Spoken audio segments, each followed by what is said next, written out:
Welcome to Gospel Truth with Andrew Wommack, a teaching ministry that focuses on God's unconditional love and grace. The power of the words, it feeds me so much, I want more. I'm discovering who I am. We want people to know what we know. And now, here's Andrew. Welcome to our Friday's broadcast of the Gospel Truth. Today I'm at the end of my second week teaching on Joseph. Lessons from Joseph is what this series is all about. And I have it in CD and also in DVDs. These were taken directly from my television program. And then my staff has also put together a little free booklet. This is called the Introduction to Lessons from Joseph. It's just a brief summary. We also have this teaching on Joseph available on USB. And then we have a package deal where you can not only get the lessons from Joseph, but you can get lessons from David and lessons from Elijah. I've said so much already that there's no way I can go back through all of this. I'd like to mention that I'm using my living commentary. That's the reason I have my computer out here. This is a digital commentary that I've written, commentary on over 26,000 verses in the Bible. And I've just got so many things written here. I've got Hebrew words defined. I've got references, and you put your little cursor over the reference and it just automatically brings it up. You don't have to go to a different screen. It's just the best way I have of referencing and going through things. So I'm using that. You can get this living commentary. We've now got over 20,000 people who have gotten the living commentary. And I tell you, it's really a good deal. So we've been talking from Genesis chapter 41. This is after Joseph has already been sold into slavery. He's already been falsely accused by the master's wife. He's been put in prison. And now he's out of prison. He interpreted Pharaoh's 2 dreams to him. And Pharaoh, after he interpreted the dreams, he began to tell Pharaoh what to do. And I was emphasizing this on my program yesterday. This is only God that could put a person there was an Egyptian prejudice against Hebrews, and also he was coming out of prison. And here he is talking to the most powerful man on the planet, telling him what to do. Only God could put Joseph in a position like that. I'm telling you, if you will serve God, and if you will seek Him with your whole heart, God will make you look good. God will put you in places and give you authority and positions that in the natural you could have never obtained unto it. Now there's a huge difference between me and Joseph, I admit, but there are also similarities that I guarantee you, if I was God, I wouldn't have chosen me. I'm a college dropout. I'm a hick from Texas. There's just a lot of negatives in my life, and yet God has promoted me and given me influence and allowed me to share with other people. I could name dozens, probably hundreds of people if I sat down and thought about it, who are alive today that would have been dead if I hadn't shared with them and prayed with them and seen them heal. I can show you marriages that are changed. I can show you people's lives that are changed.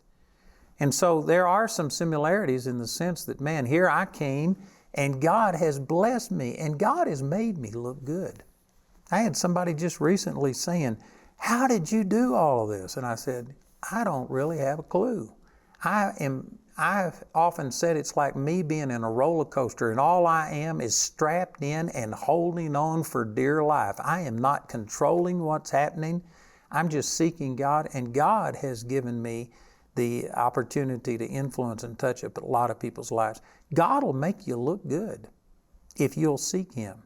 But the problem is most people tend to think that, God, I can handle it. You just get me introduced. You give me an opportunity and I can take it from here. That's the very reason that God hadn't used you yet.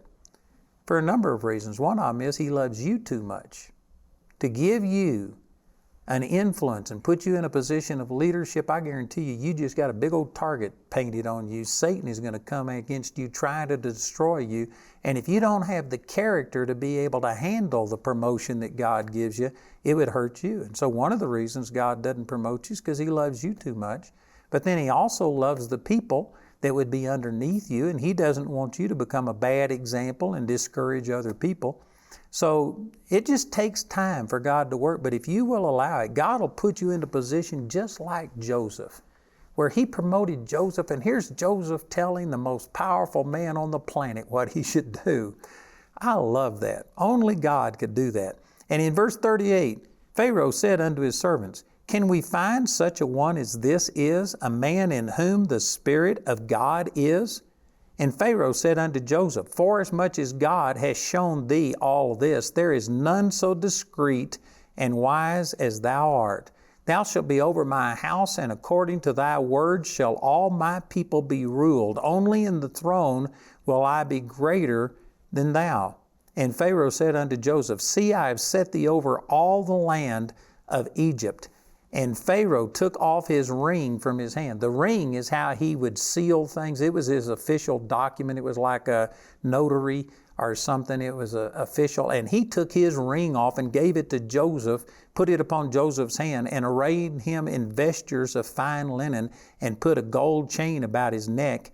And he made him to ride in the second chariot which he had, and they cried before him, Bow the knee.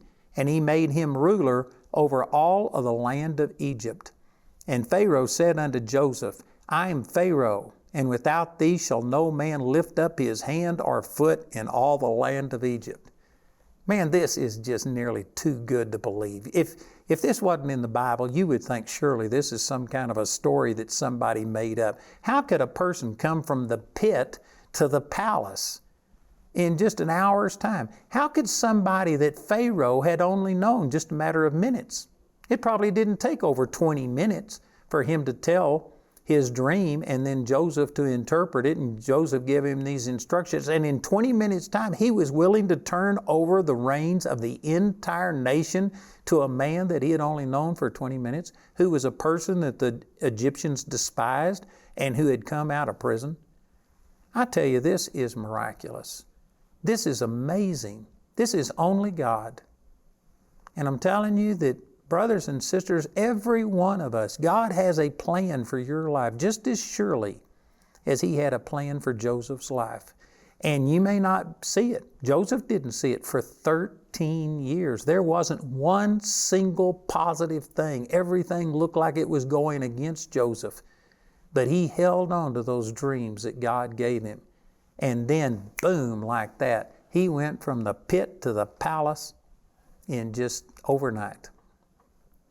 Everybody would love to have the success that Joseph had, but very few people are willing to keep themselves encouraged and fight against the discouragement and keep looking by faith and going by the vision that's in their heart instead of letting circumstances and reality dictate to them. Everybody wants the success, but very few people are willing to go through what Joseph went through to get there. You know, one of the reasons that God gives you these visions, and I've already spent quite a bit of time talking about this, I won't go back through all of it, but He gave Joseph those two dreams. One of the reasons He gives you those dreams is because in between the time that God shows you His will for your life and when you see it come to pass, there's going to be time and there's going to be opposition. If you never run into the devil, it's because you're both headed in the same direction. You turn around and start going God's way, and I guarantee you there's going to be resistance. It takes more effort to swim upstream than it does to float downstream. A dead fish can float downstream. And sad to say, this is what most people are doing. They're just wanting to flitter their time away. They're wanting to just keep themselves occupied, take the path of least resistance. You are never going to obtain God's best for your life if you just do what's convenient. You need to have a vision from God, and you need to hold on to it and stand through the time and through the opposition that's going to come your way. And most people aren't willing to do that, but they all want the results that Joseph got, but they aren't willing to go through what Joseph went through. You know, I've had people that have come to our school and they see me, I'm blessed. I don't owe any man anything in the money, in the ministry, or personally. My house is paid for. My cars are paid for. I don't owe any money on anything. And people see this and they think, well, God did that for Andrew. He'll do it for me. And that's absolutely true. But what you don't realize is I went through a lot of things to get from where I was to where I am and to see God's provision. And man, I stood at times that everybody around me said quit. I think the only person that hasn't just told me to quit and give up is Jamie. And God put Jamie and me together supernaturally, and she stood with me. But there's times that we didn't have another person on this planet that believed that the vision God had put in my heart would come to pass. And everybody wants these results, but not everybody's willing to go through what we went through to get there. I'm not blaming God. A lot of my problems were all self-inflicted. But nonetheless, I don't think anybody does everything perfectly, and you are going to have to stand, and you will make some mistakes along the way, but you've got to keep yourself encouraged. You know, David, he was anointed by God when he was approximately 17 years old, just like Joseph. And he went for a number of years. Matter of fact, he was 30 when he was anointed to be king. So it was the exact same length of time as what we're talking about here with Joseph. From 17 to 30, 13 years for David, just like Joseph. And did you know that the night before he became king, it looked like everything had failed. His hometown had been invaded. His wife and children, not only his, but all of his men had been taken captive. This is in 1 Samuel chapter 30. And they spoke of stoning him.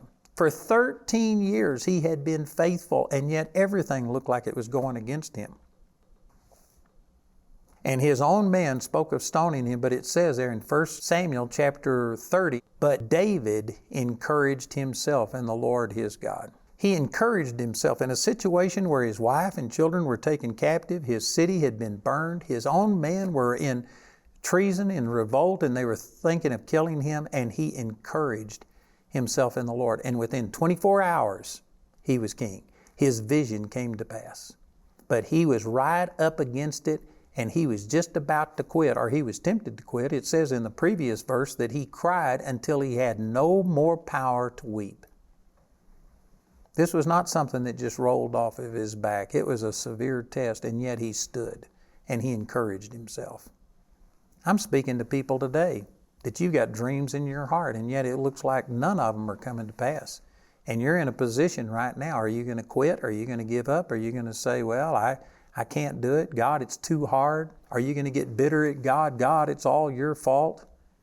Joseph didn't do that. David didn't do it. Joseph was promoted over the entire land of Egypt. David became the king within just hours of him encouraging himself against all odds. Everything worked out.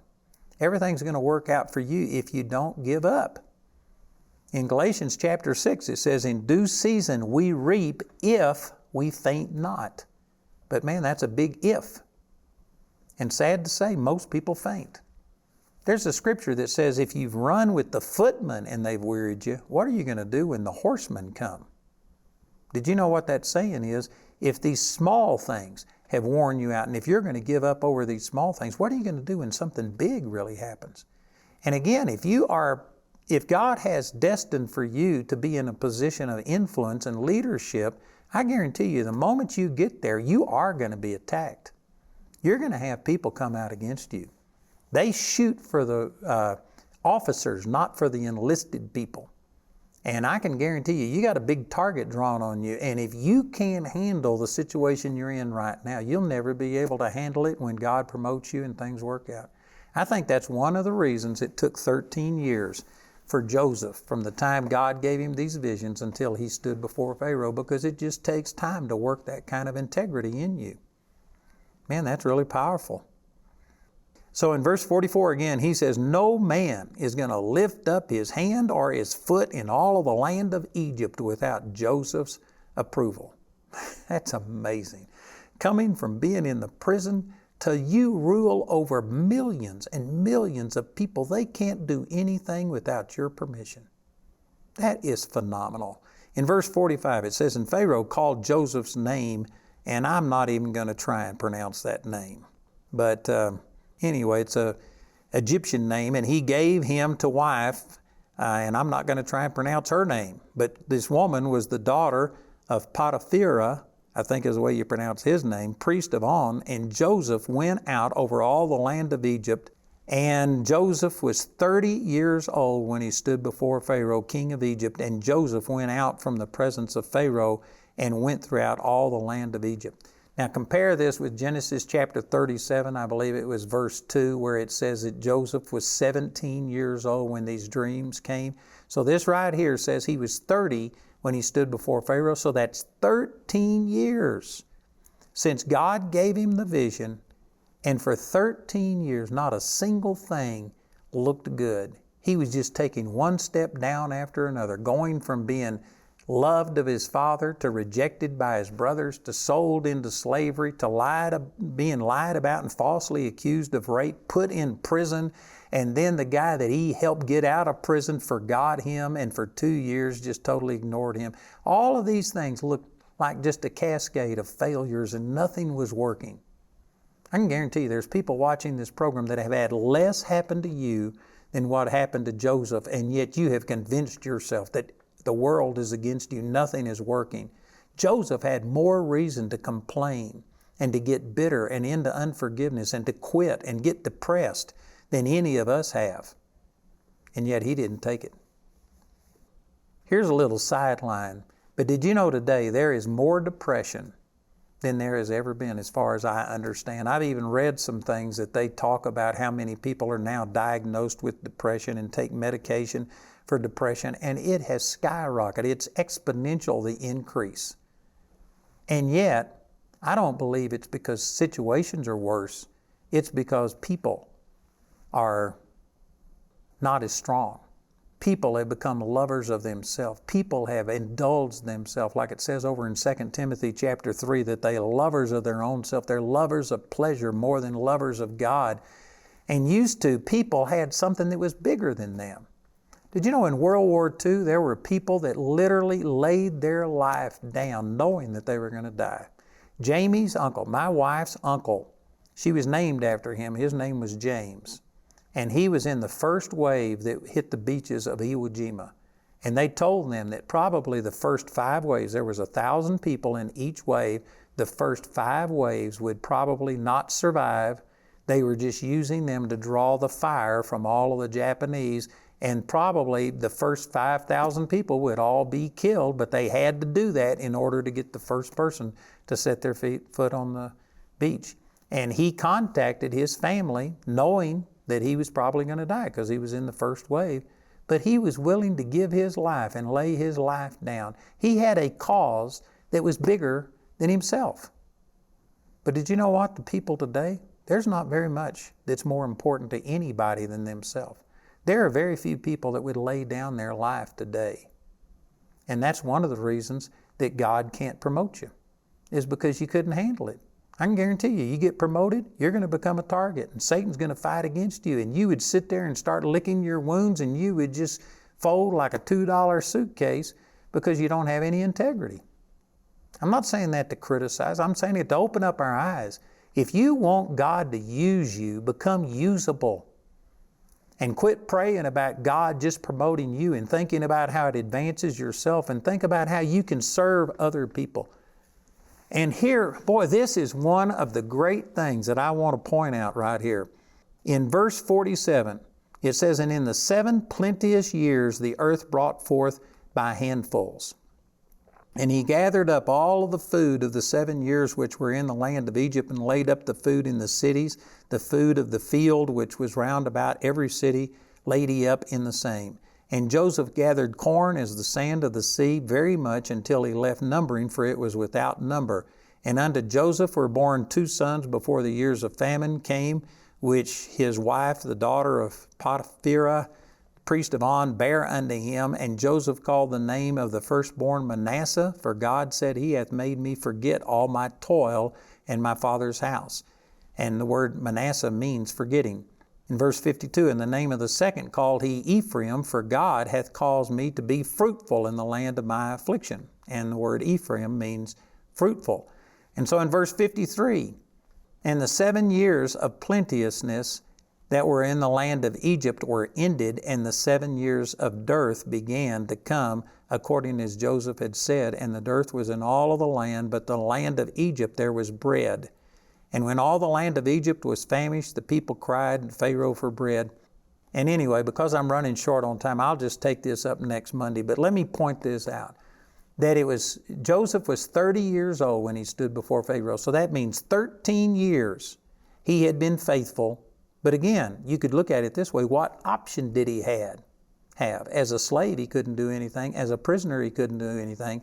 But when he became the most powerful man in Egypt outside of Pharaoh, He had access to the armies, to everything. Did you know Joseph could have gone back to his family and taken an army with him, and he could have made his vision come to pass?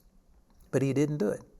He went through 7 years of plenty and 2 years of the famine. When we continue next week, I'll show you these verses that verify all of that. So it was actually a total of 22 years Joseph went, and 7 or 9 of those years were after he could have made the vision come to pass on his own. He didn't do a thing to make it happen. To me, that is the greatest indication of the true heart and character of Joseph. It's one thing to not gripe and complain when there's nothing you can do. But Joseph, after he became the Lord over the whole land, he could have made those dreams come to pass. If he was just bitter, if he was wanting to get back at his brethren, if he was wanting to punish them, he could have done it. But for 9 years, he just did what God had anointed him to do, and he didn't do one thing to make that vision come to pass. And yet it says, we've already used this verse over in Psalms 105, verse 19, that until the Word came, the Word of the Lord tried him. The Word was what dominated him and kept him going and kept him on path throughout this entire thing. And yet when he had the ability to bring it to pass in his own strength, he didn't do it. He was a God-dependent man. He was trusting God 100%. And that's the reason that he was promoted to this, is because he wasn't self-willed.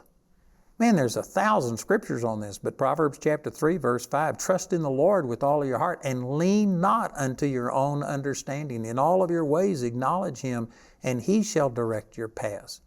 There's just so many scriptures about how we need to let God be the one who defends us. Let God do it. And yet most people only turn to God to get over a crisis, and the moment it looks like the crisis is over, they will go back to doing things their own way, the way that got them into the crisis in the first place. I tell you, I pray that you're paying attention. I know that this is ministering to millions of people right now, and this is the very reason that you haven't seen things come to pass. We can learn these things at Joseph's expense. You don't have to learn everything by hard knocks. These are some great lessons to learn. And I just encourage you to please pray about this and let God speak this into your life. Not only will it bless you, but it'll bless all the people that God wants to touch through your life. I'm out of time today, but remember, I've got this in DVD form and CD form. These are taken from my television program. And then I also have a USB that has all of this video and audio on it. We also have a summary of the teaching that is just a little booklet. My staff put this together. This is a freebie to you. The other things we're asking for a donation of any amount. And then we also have lessons from David and lessons from Elijah. And I promise you that this would really, really help you. So listen to our announcer, and then please call or write today. You've taken a step of faith to come here. I believe you are in your place called there.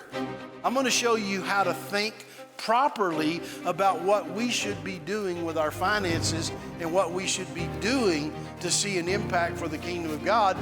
Let's not limit the Holy One of Israel. If He said it can be done, it can be done. We need to walk out boldly and make that happen.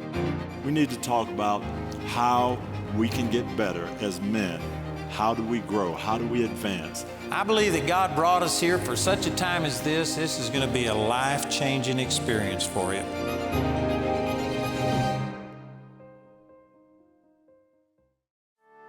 I want to make you aware that we have what we call our Heritage Giving Community, and this is for people who want to give an end-of-life gift to the ministry. You know, many of you have just been giving and giving, and one of the ways to give is in your will to put the ministry in there and take your assets at the end of your life and use it to promote the gospel. And so we now have this Heritage Giving Community that we have put together, and if you're interested in doing something like that, I'd encourage you to contact us. We'll have all the information on the screen, and this is just a way of you taking the blessing that God has given you and putting it to work even after it's time for you to go and be with the Lord. You'll be blessed.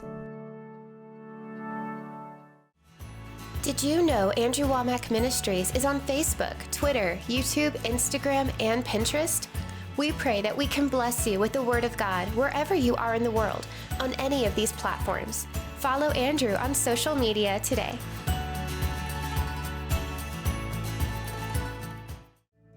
Andrew is offering his booklet, Lessons from Joseph, as his free gift to you today.